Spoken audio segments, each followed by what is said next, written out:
Hey everyone, RuPaul's Drag Race Season 14, Episode 3, A Pair of Balls. And let me just tell you, I struggled with this episode so much. Good episode, loving the cast, loving the cast.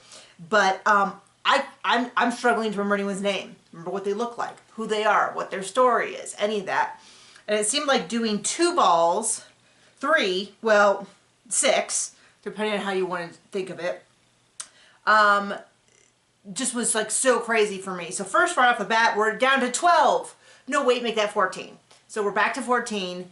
The 2, Orion and Diabetes, are back. They're now back to 14 queens, but that's the last. I'm being nice. Except for this twist, which of all the twists seems the most random, which is that there's 14 candy bars. They're all going to pick them out, sign them. It looks like they were up there like doing their taxes. And then as they get voted off, they'll open up the chocolate bars, and eventually, maybe, depends on if the finalists end up getting it, they'll open up a golden bar, and then so it'll be like, sashay away, open it up, oh no, I have a gold bar, I'm back in. Totally random. I mean, personally, okay, it's different. I guess it adds an element of like, ooh, maybe they can get back in. But the other part of me goes, yeah, but I kind of like it. If we're going to do that, then I'd rather have it be that RuPaul picks it, although sometimes she doesn't do a good job of picking. So anyway. Oh, excuse me. And then I missed it the first time because I was tired. So the girls from week 1 are going to do a leopard print theme. So they're going to do resort wear, evening gown, wedding inspired, bridal. And then week 2 is doing red, white, and blue. Same thing, resort, evening gown, wedding. I missed it at first. And then they're making one of the outfits kind of from scratch, but then I just feel like it was just like 45 minutes of just kind of chaos to me. They would show someone and I'd be like, okay, I know who that is. I know who that is. That is, oh, we're on to someone else. Okay. No, definitely recognize, oh, someone else. Okay. And there's a few that are sticking out. Willow Pill sticking out, Cornbread sticking out. Diabetes is doing super fascinating talking head interviews. But then it's just like person.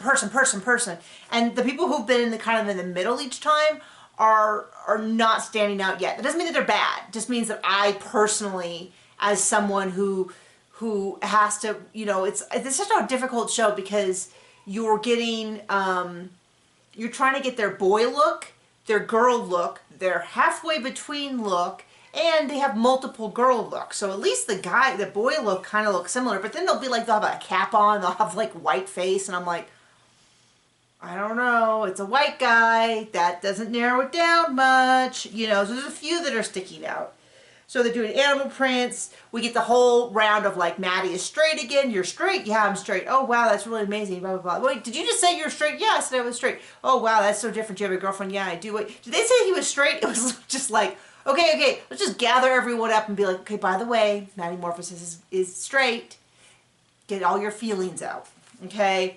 And then we have a scene where Cornbread asked Diabetes to eat a dragonfly for $1,000.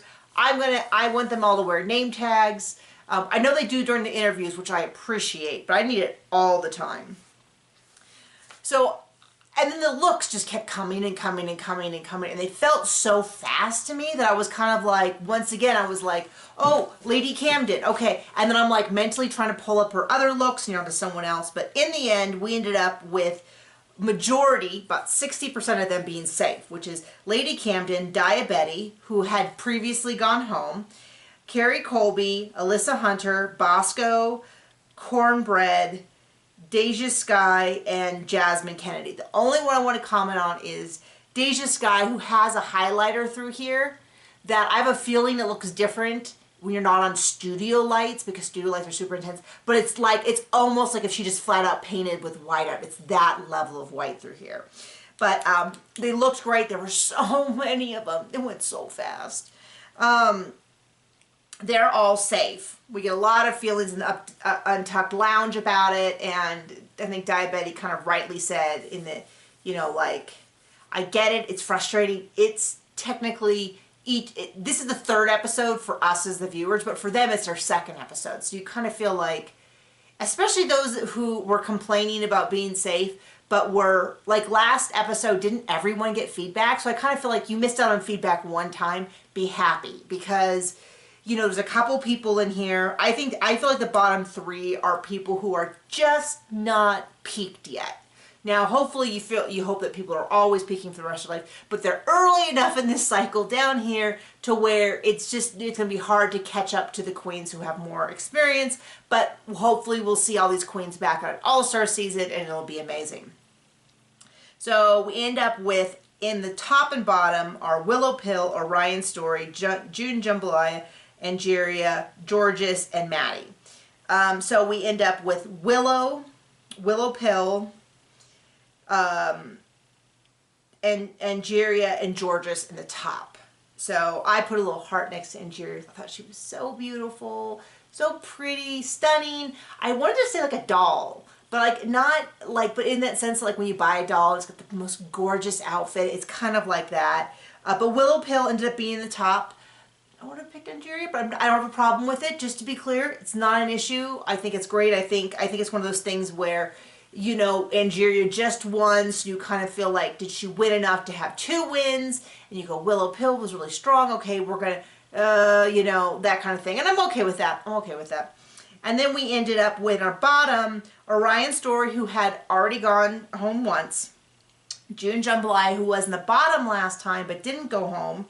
And then we had Maddie. And I think all 3 are an example of like super interesting drag queens who maybe haven't gotten the level of polish or point of view or to like refine that look. Like Maddie's look was just a little, the makeup felt like it had all the right elements, but it wasn't refined enough or wasn't finished enough. Same with the looks. A lot of the looks were very much like, oh, a woman wore this, as opposed to a drag queen wore this. Orion Story, they just kind of felt like it was a little bit too much. I didn't feel like it was, to me it was pretty clear that Orion was going to be safe because the criticisms weren't, to me, as much as, and then like June had sort of a sheath dress for thing.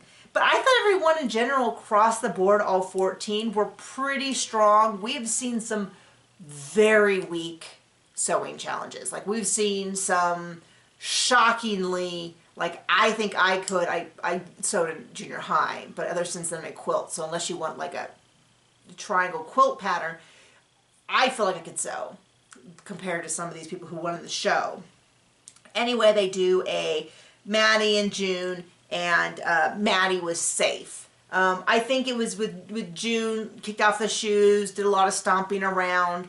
Felt like there was a lot of like moving around and less lip syncing, as opposed to Maddie, I felt like was really lip syncing the whole time and performing. But it's still very sad to see June go. And then just, gosh, this is, I don't know if my brain is broken. I always have seasonal depression in winter, and so I don't know if my brain is just struggling, but I barely could follow Untucked because I was constantly trying to remember who was talking, and they would cut to the boys' look, and I'd be like, is that who was just talking? And then they cut back, and I'd be like, no, it wasn't them. And then I'd miss what they'd said and anything. So I found Untucked a little chaotic, and a lot of opinions, and a lot of like early, like, let me tell you how I feel about you opinions from people who had just met. So they're like, you know, I do this and you do that. Don't you talk about me? And I was like, man, they feel like they just met. Now, I would have to go look and see if maybe they had done 2, you know, people who were fighting had already done 2 episodes. But anyway, that is my recap. I know it is short. Like I said, it took me all day to watch it with my son pounding on the door asking for more apple juice the whole time. I'm tired, all that. So anyway, I will see you next week.